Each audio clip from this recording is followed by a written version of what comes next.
8 o'clock on a Monday morning. I'm WESH 2 First Warning meteorologist Eric Burris. This is Coffee Talk, where we get together 7 days a week and have so for years and years and years to chat about the world of weather here in Central Florida. Often imitated, but never duplicated. Hope you're having a good morning. Boy, what a storm did we have yesterday. Holy cannoli. Did it hail at your house? It hailed at my house. Yeah, lots to chat about this morning. Top two things first, certainly it was quite the storm system. We're going to talk about some of those hail reports. Plus, we're looking at some more rain in the forecast today. We'll have to dial in and see what the old Futurecast model is showing. And of course, get an idea of what the rest of the week looks like. But before we do, let's just set the stage and see how our Monday morning is shaping up. It's a very different ball game across Central Florida. Mostly cloudy skies. Look at how quiet the Halifax is. It's almost glass this morning. Beautiful, beautiful stuff. Our first warning, live Doppler radar. Dry there, but we are tracking some showers sneaking on in. Let me take you in a little closer. We'll start in the metro, where we're watching some of those showers sneaking on in, coming across from Lake County into Orange County, Walt Disney World, for example. See some of that shower activity. Actually, while that's running, it's letting me know I need to make a tweak on the old radar. So give me a second. Is that the password? No. That's the password. All right. I'm going to make a tweak to the radar thresholds. Let's go up to like 30 on a day like today, a kind of a stratiform rain day. Anyway, all right, I'm tweaking the radar. This is one of those cases, and I tell people in the meteorological community that you're only as good, you only have as good of a radar as you know how to use the darn thing. So as that's coming around, I'm just going to zoom in. And I should be able to see how it's like a little Swiss cheesy out near Windermere. So let the live ready see how I've added some noise to it. I don't even care. On a day like today, we need a little bit of noise. Ooh, downtown Orlando's super noisy. May have to tweak it back a little bit. Okay, yeah, it's a little too noisy. That's fine. But it'll fill that Swiss cheese in near Windermere. Watch. Kablowy, right? So anyway. That's not too bad. I think that's a good balance. The point is that we want to make sure that you can kind of see the difference, right? Like old, new, definitely a little noisier, but radar data is going to be looking better. So that's all that matters. Anyway, all right, back to the loop, and you can see the radar filling in. So we've got some of these showers kind of crossing over Lake Apopka there, getting into Mount Verde, further to the south out near the Four Corners. Not seeing any lightning flashes here, but there is some rain over to our southern spots. You can see near Palm Bay where that hole's there, and it kind of fills it right in. Good heavy rainfall down that direction. Yeah. Not the prettiest of days here. Excuse me, for sure. And then out to the west, even some thunderstorms out off the shoreline there. Let me switch over to the Tampa radar. And yeah, we've got some storms around. Yep. It's going to be another day where we're going to have some rainfall around Central Florida, right? Here's a look at the wide perspective. And essentially what's so interesting is in this scenario, that storm system from yesterday wasn't actually the main part of the energy. The main part of the energy is sneaking through today. Now, the dynamics are different. We've gotten like the cool front sliding on through. But you can see another opportunity for showers and thunder showers around. So this morning, if it were like in the 70s this morning, it would be like, oh boy, we've got some severe weather. That's not the case. It's in the 50s. It's cooler. So clouds, showers, even some pockets of steady, heavy rain. But thankfully, we're not talking about a big severe weather day today like what we saw yesterday. But have the umbrella handy. On a day like today, you're going to want that. Hold on. More Campeche. Okay, way better. It's not severe. I don't mind. Bring on the rain. Yeah, Cindy, I would agree with that.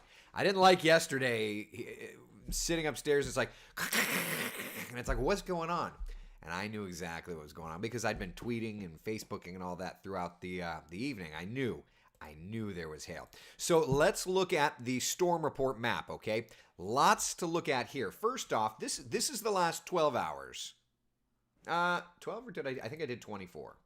Yeah, this is 24 hours. Okay, so a couple things. First off, looking up around Monticello and Valdosta, you'll see those little tornado icons.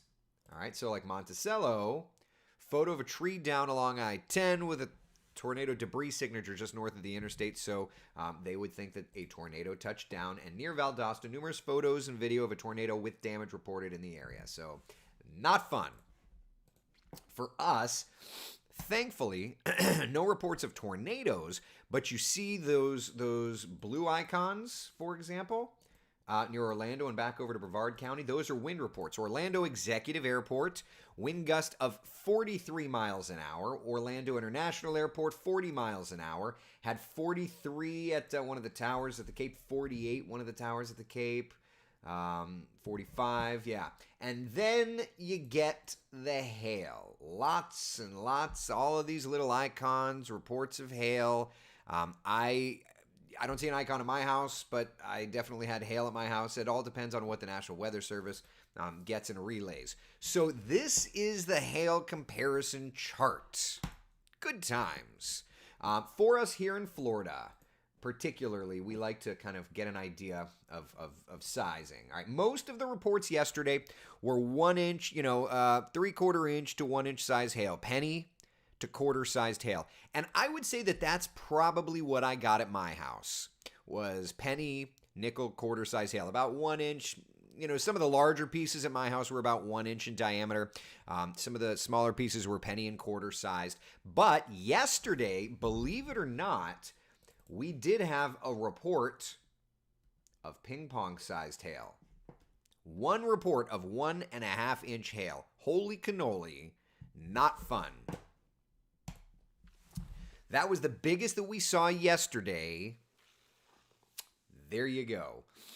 Now, that's a fairly uncommon thing, right? You like how we put that on the bottom just to add it to perspective? Yeah. Yeah.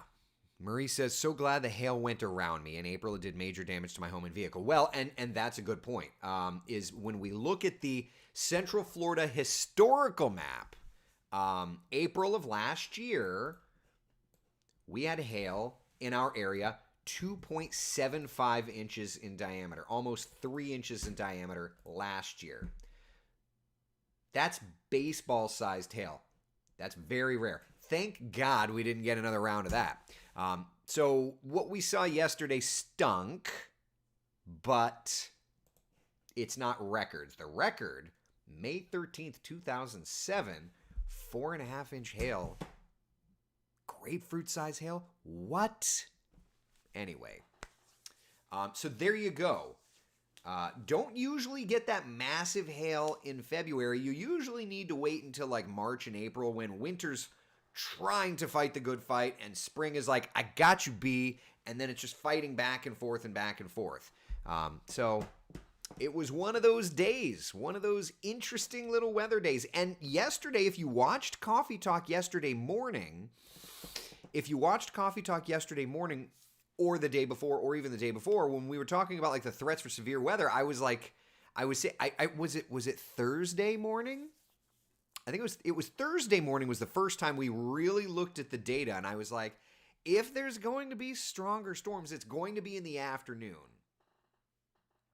right? We had talked about that. I think Thursday morning was the first time that I really dialed that in, and we kind of held true through that, and lo and behold, storms got going. They got feisty last night, so there you go. Good times. Good times. Got to say hello, by the way, to Sarah Taylor, who's watching this morning and probably has no idea. I'm chatting with my buddy Alec, and he's like, you got to say hello to Sarah. She watches Coffee Talk, so got to take care of that. Now, one thing about the hail that I want to at least reassure everybody, okay? The size hail that at least I got at my house, 3/4 inch to 1 inch diameter, thankfully isn't terribly damaging. Okay? I don't suspect that there's any damage to my roof, my solar panels, anything like that. So, like, I see on all these community Facebook pages people talking about, oh, we're going to have to replace all of our roofs and things like that.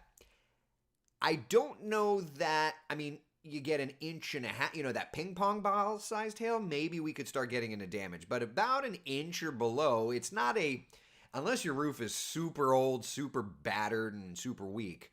But it's like an inch and a half is kind of that dividing line. So I'm grateful. I don't want to have to deal with that. I watched like my neighbor next door ran his car in, not like ran it into the garage, but like drove it real quick in. So yeah. Pool cage screens, several damaged. Roof looked okay. Well, and again, like how old Amanda says, pool screens, several damaged. Roof looked okay. I'm hoping my roof is okay. So I'll have to look at that. My buddy, I was texting with Alec. He's a drone guy, and I'm like, hey, Alec, you want to come by and check my old check my roof, check my solar panels? But yeah, so it depends on age of roof, age of pool screens and things like that. I looked yesterday. My pool screens seemed okay. They're 4 years old. But I would imagine, you have 20-year-old pool screens. They're going to be much weaker, that sort of thing. But anyway, suffice to say, we did get lucky because not a ton of large hail last night. A ton of hail volumetrically, real estate-wise, but not a ton of sizable, right? So that said, though, we know this long-range deal is about a 47-day cycle. So 47 days from today would be March 23rd, right around my wedding anniversary, right around my son's birthday. That, my friends, mark it in your calendar right now, March 23rd. I'm not going to swear to you that we're going to get a nasty, nasty storm, but I'm going to tell you right now, I bet you we get a pretty good nasty storm around that date. All right? Yeah. March 23rd-ish, give or take a couple. Yeah. Jenny says, I remember in elementary school watching from inside a restaurant at baseball hail destroying cars and roofs in Alabama where I grew up. It was wild. Yeah, that stuff can kill you.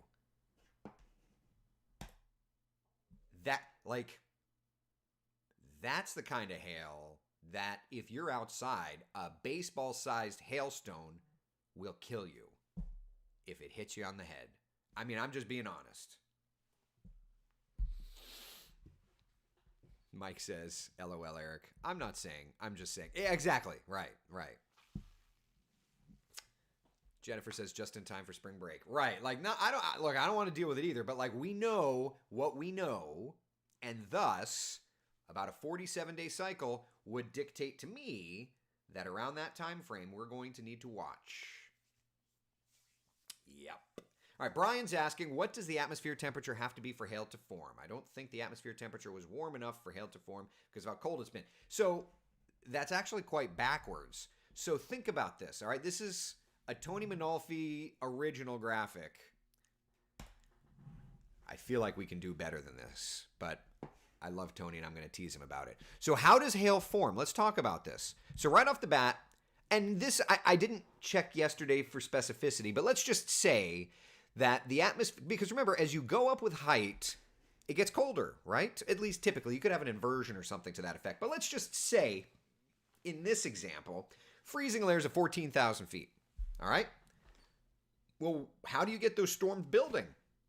It's called an updraft. Up, up, up. Those storms are building. Those storms are building. Those storms are building. Getting taller. Let's just say the thunderstorm tops out at 50,000 feet. What that means is that up top, it's frozen. It's ice, right? If you get these storms that are pulsing up so tall and then they're collapsing down super quick, it's forcing and forcing all of that moisture, right, to form and to fall. So what you end up with is air going up and then air forcing it back down, and it comes down and it does not have an opportunity to melt. That's the thing. Melt. Shut up. Jessica says there's still a pile of hail outside on the ground. No way. Really? Snap that picture and send it to me. I would love to see that. So, also his arrows are backward on this graphic. Like what? It should be going up on the other side and down on the other side. Oh, Manolfi, what did you do here? Anyway, so that's what it is. It all depends on the movement of the air, right? Okay. Patty's asking, are any of my comments going through? They are. I see them. Vanessa says, I lived in Colorado. The amount of baseball-sized hailstorms I've seen is way too many. Entire roofs shredded and windows shattered, not even to mention cars. I can't even remember, or not remember, I can't even wrap my head around that. That would be wild. And not in a good way. Frank says, I remember when I lived up there in the early 90s. He's referring to Central Florida. He's in Tampa now. The early 90s, everybody had hail damage on their cars. Was it like 93? Is that, and I don't remember, is that 93 event? What's crazier, it was definitely not the 96 event. So it was 93. And that wasn't even, one of our record larger sized hail events. But it was a volumetric, a lot of real estate with it. Yeah. Oh, man. So there's that. Chris, drive safe, buddy. Kelly says there's 2 days of the year I'm actually nice to you and don't use sarcasm. Your birthday and National Weather Person's Day. So happy National Weather Person's Day, my friend. This is the only comment you're getting from me because I can't contain sarcasm well. Is that, I guess, February 5th? Is that today? Thank you, Miss Kelly. Appreciate it. So why is it hailing and not snowing? Well, it all has to... Okay, that's a really great question.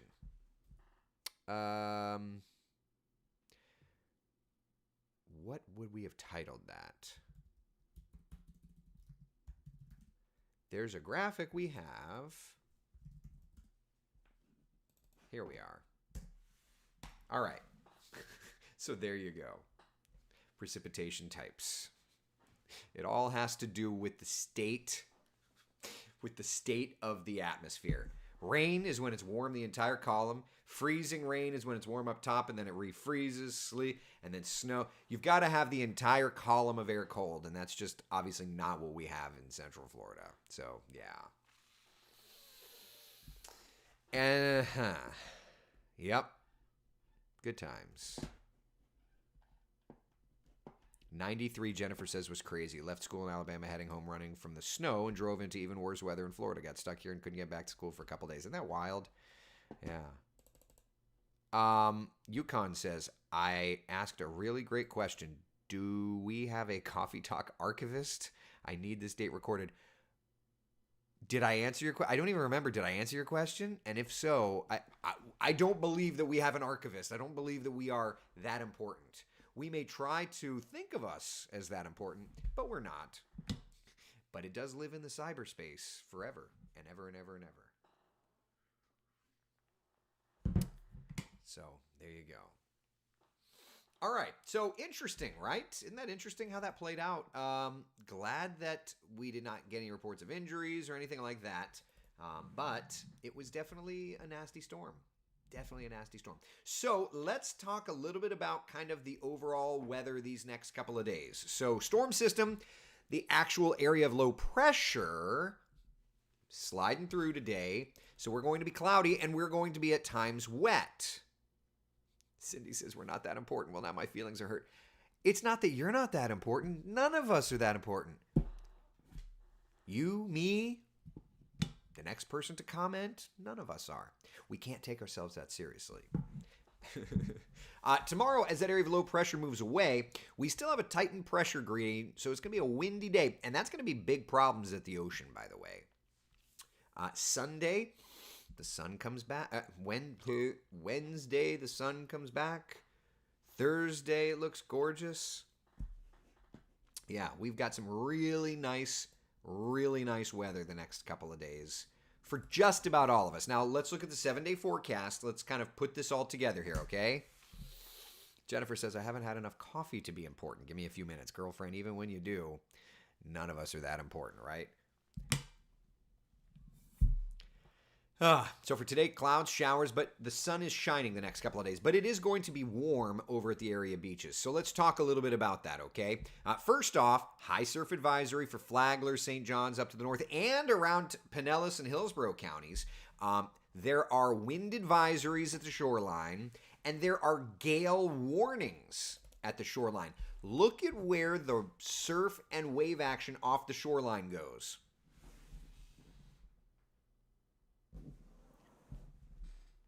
Whoa. Whoa. That's going to be rough.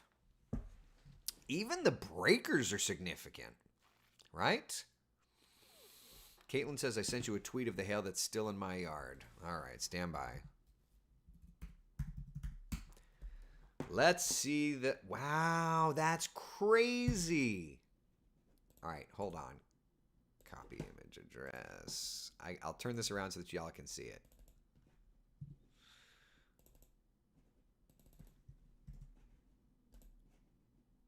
This is the image. That's wild. And you can see the hail there in the corner. And that's something that's still in your yard. Caitlin, that's wicked. What? Wow.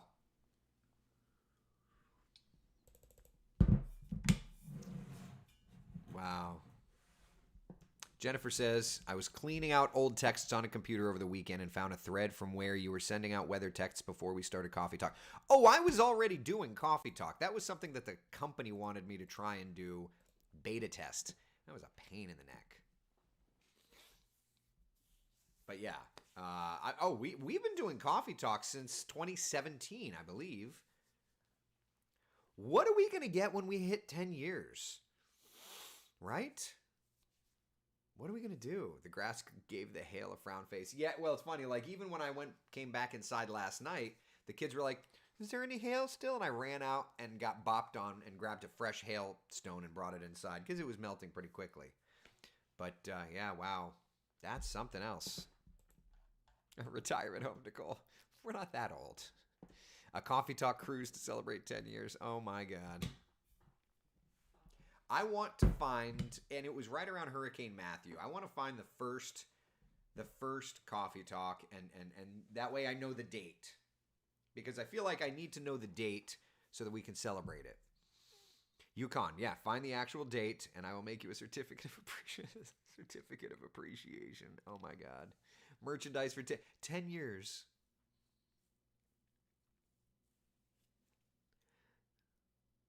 What? Or, we've only got a couple of years until we've been doing this for 10 years. That's crazy. Jeannie Rowan's weekly forecast was up there awful fast. Yeah, I just popped it up real quick. I'll pop it up here again for you. Yeah. There you go.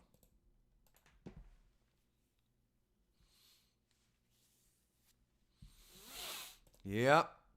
Good times. Melissa says, I met Amy Sweezy this weekend at TEDx Eustis. I spoke right after her. She did an amazing talk, and it was such an awesome experience. That's very cool. Told her about discovering you when Irma came through. Did she have only nasty things to say about me? No, I'm just teasing.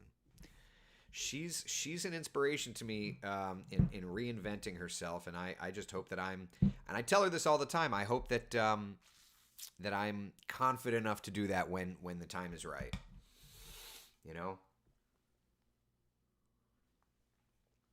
Oh, man. All right, so we've got a gorgeous stretch of weather here, but I do see a couple of people asking about Futurecast for today, so let me dial that up.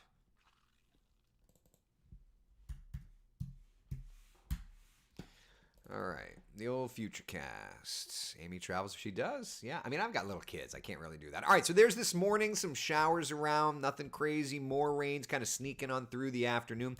I don't know, the Futurecast is doing a great job with this precip, really, if I'm honest with you. Let me dial up. Let me dial up the her model.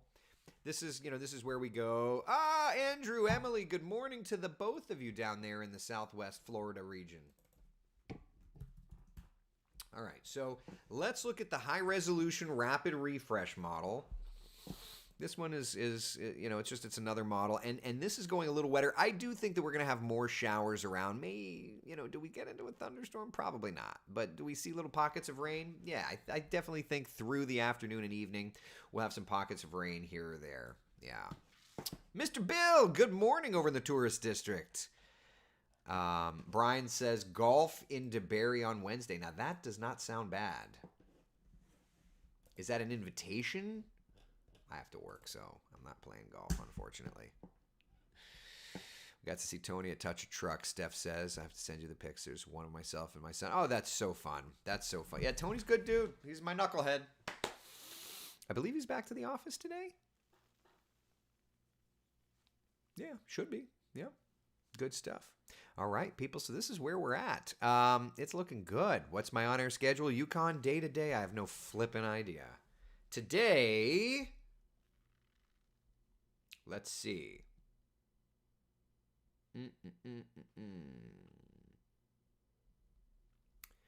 Today, no TV.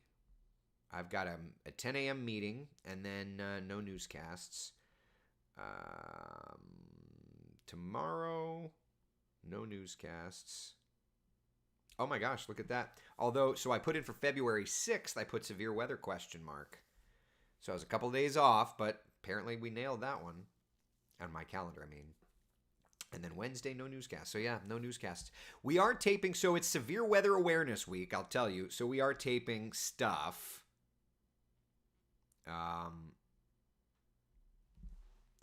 We are taping stuff for it. So like Cam this morning did lightning. Cam's going to do more stuff on lightning. I don't remember who's doing what for what day. I know. So my day is Thursday because I don't work Thursday. It will be taped, but my day is on Thursday, and we're talking about hurricanes.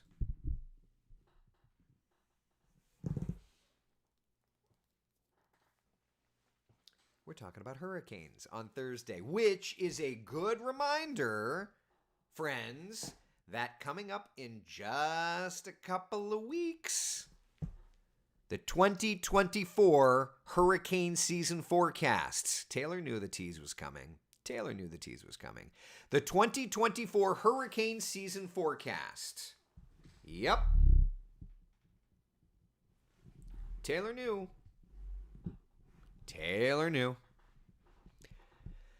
March the 1st, which I'm out of town for this year, so I'm going to have to stream from a hotel room in Huntsville, Alabama. We'll make it work. We always make it work. Yep. Huntsville, Alabama. Is this last couple of days part of that hurricane season forecast? You betcha. But also interesting to look at and see that pretty decent storm system that should fit the pattern. Is the GFS and European models starting to sniff that out? Let's look. So here we are, low pressure, that's moving out. High pressure, looking good. There's the 12th, like a little front. There's the 14th, high pressure building in. There's the 18th. I spy with my little eye, little storm system.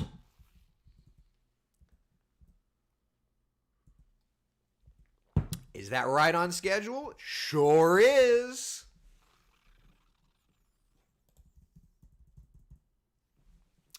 Boom. There you go.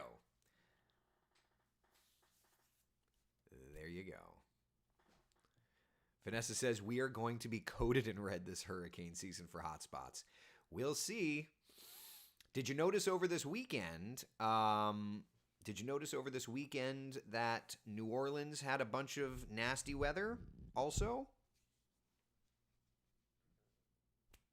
There you go. There's another sign.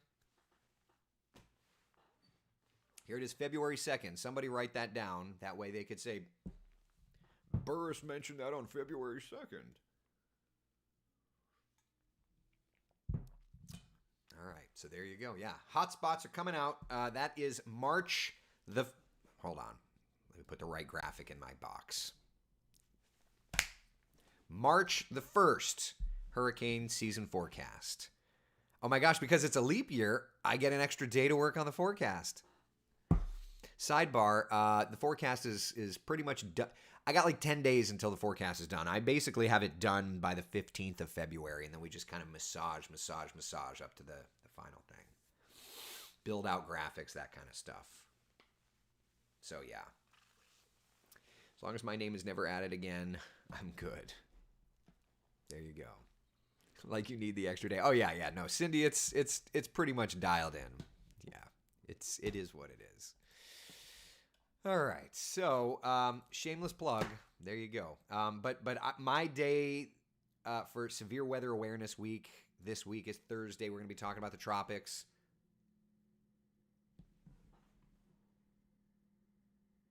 Oh, it's a gas. I'm like, there's a gas company, Sam's Gas Company. Does somebody in my neighborhood have? They must have like a big gas tank or something. Propane tank, something like that. Sonia, can you give us a hint as to what this hurricane season looks like? I feel like I just dropped a couple of breadcrumbs. Breadcrumbs. Got to make you want more. Listen, whether it's dating, whether it's TV, whether it's forecasting, always leave them wanting more. Always. Never, ever. Cindy, you like that? Well, it's like this big pink truck came by. Squirrel. In life, always leave them wanting more. Always. Priscilla's asking about the Coffee Talk drive-thru. Yeah, so Claire Metz. Claire Metz should be with us this Friday as long as she's feeling better. Claire Metz. Yep.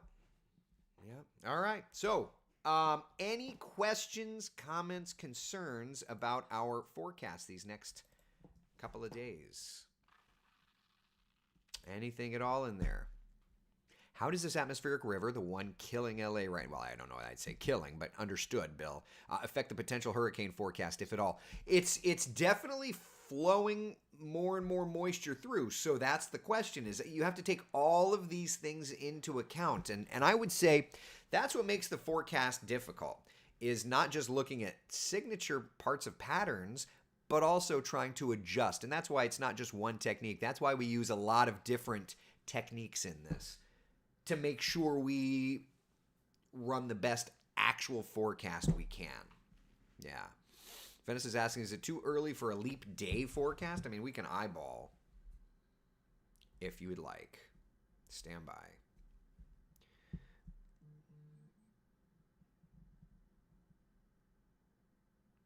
So it would be the 12th. All right, hold on.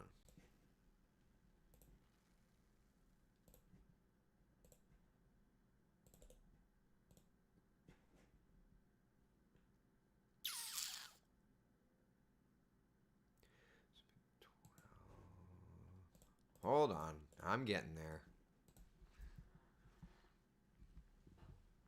Leap day.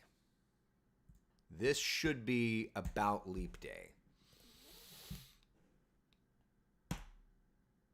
Storm system heading toward Florida, it looks like. Right? Yeah. Some sort of a storm system heading toward Florida. Cool. Cool beans. So there you go. There's your leap day forecast. Probably warm. Probably, which would fit nicely. Like if going into my hurricane season forecast and it's warm, and that would fit nicely. Yeah. Katrina over on YouTube. I heard El Nino will be dissipating earlier than expected and will be transitioning to La Nina just in time for the season. I think that it was always anticipated that it was going to be a fairly quick El Nino, and yeah, that we would be transitioning to La Nina right in time for the peak of hurricane season. So I think that, yeah, definitely an excuse me. No, I understand. I understand, Bill. Reed Timmer's a bit intense, yeah. And no, so going to Huntsville, nothing space related. So it's nothing like that. Like last year, I went to the Johnson Space Center. I mean, if I can figure out a way to weasel my way over to whatever the NASA facility is in Huntsville, I will. But so I'm going to Huntsville this year. It's like it's like the 28th, 29th, the 1st, the 2nd, something like that. So we have two weather systems that we use at WESH. We've got WSI and we have Barron. Every year that I go to WSI, it's this graphics system here that we use. It's our main graphics computer. But this is Barron. The other vendor, like Beta Futurecast, is off Barron. And so got to go make a visit that, which by the way, like that's a really active look. Got to go visit the other vendor, learn about what they're doing. They also build Doppler radars. I will tell you that every station that's like, we've got the only technology in town. Guess what? Everybody has pretty much the same technology. You got WSI, you got Barron. Some stations have both. WESH has both. Some stations have both. Some stations do not. We've got the only technology that ever invented. Shut up. Marketing. Exclusive technology. Shh. There are two vendors. Shh. Shh. Shh. Speaking of which, it's not that exclusive technology. It's how do you use the darn stuff. So let's look and see. Look at how much better our radar looks since I made that tweak, right? Yeah. Look at that.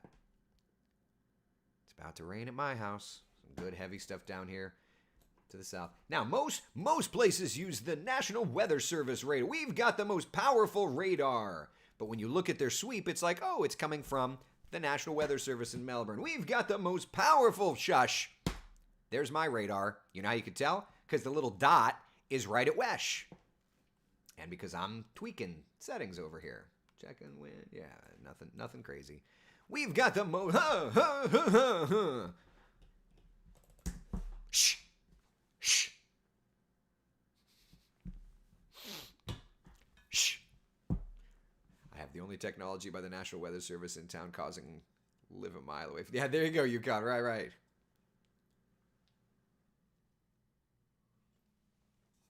It's not that it's feisty, Eric. I just always laugh. We are the only station in town that has this. You pay the same that we pay for the same stuff. Now, if you've got a tool like the live radar and you know what the heck you're doing. A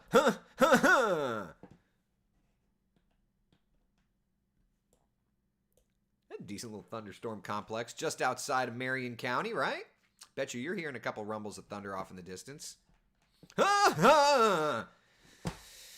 What if Spaceship Earth at Epcot was actually the most powerful radar? Can I share a hint?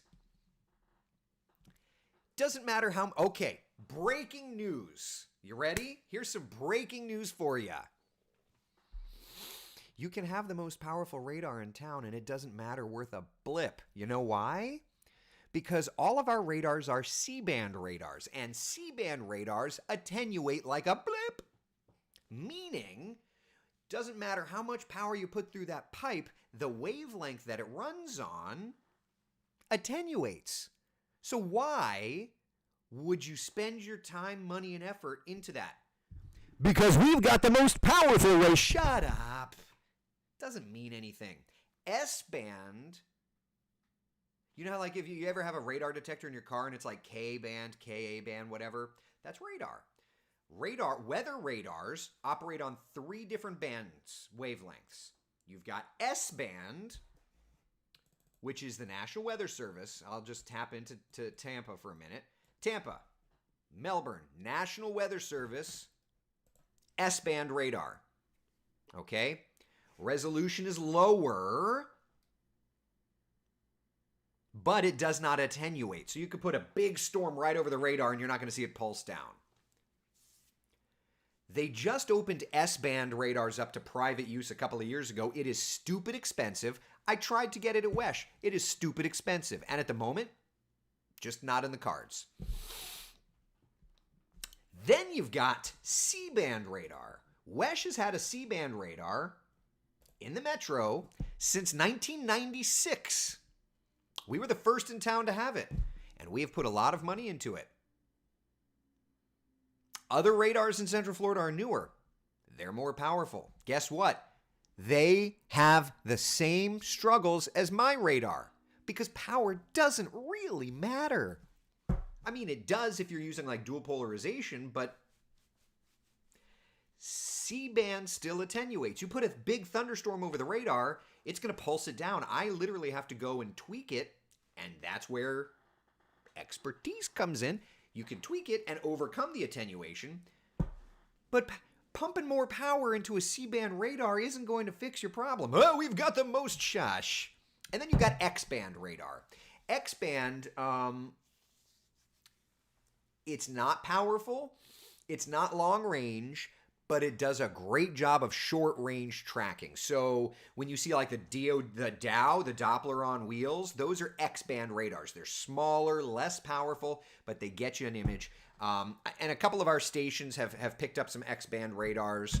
And we had talked with Tony Cristaldi a couple of, I guess it's been like a year now retired from the National Weather Service. But he had discussed how maybe the next thing in the National Weather Service arsenal is to fill in radar gaps with X-band radars, that kind of a thing. Taylor says, I'll volunteer to say your bad words so you don't get fired. Yeah, thank you. Thank you. So anyway, there's your soapbox moment for today. We are the most powerful, best. Shh. Marketing. I have a dear friend in marketing. He does the same crap. It is what it is. All right. Now I've stepped off my soapbox.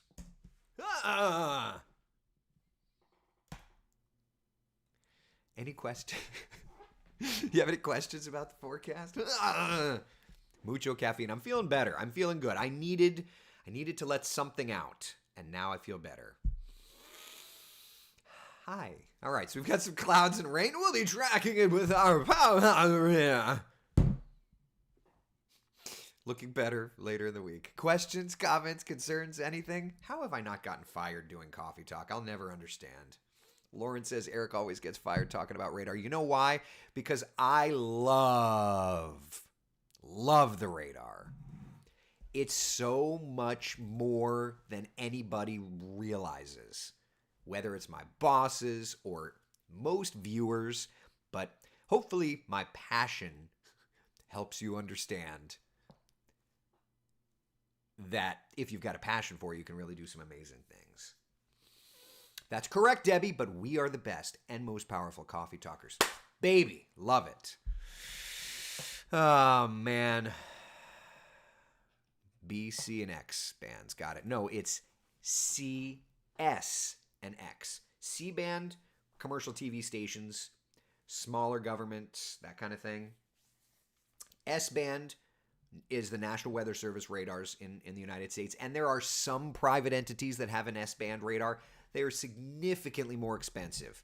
WFLA in Tampa bought an S-band, ironically, right before they sold the company. So, like, my internal joke is, like, did they go buy this radar and then sell the company? And they're like, you deal with it, you know? But nevertheless, WFLA in Tampa has an S-band. I have no idea if they know how to use it.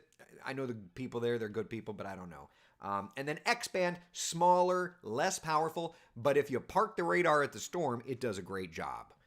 So, like, I would love to see an X-band radar in Marion County or, you know, around Fort Myers or something to that effect. Yeah. Think of it as CSX rail. Boom. Bill. There you go. All right. Anything else? Mickey, wouldn't mind paying monthly to access WESH 2 dual pole radar velocity debris tracker. You've got your reflectivity on WESH.com. If you click the live radar button, it's our live radar. But yeah. Taylor says we've gotten so far off the rails it's 8:45 and he's still going. Oh, no. I'm wrapping it up, baby. I'm wrapping it up. So is a mobile radar X? Yeah, X-band would be a mobile radar. We could talk more about it later. You're anytime we talk radar, you know you're going to get me fired up because it's my passion project. I just love this thing so much.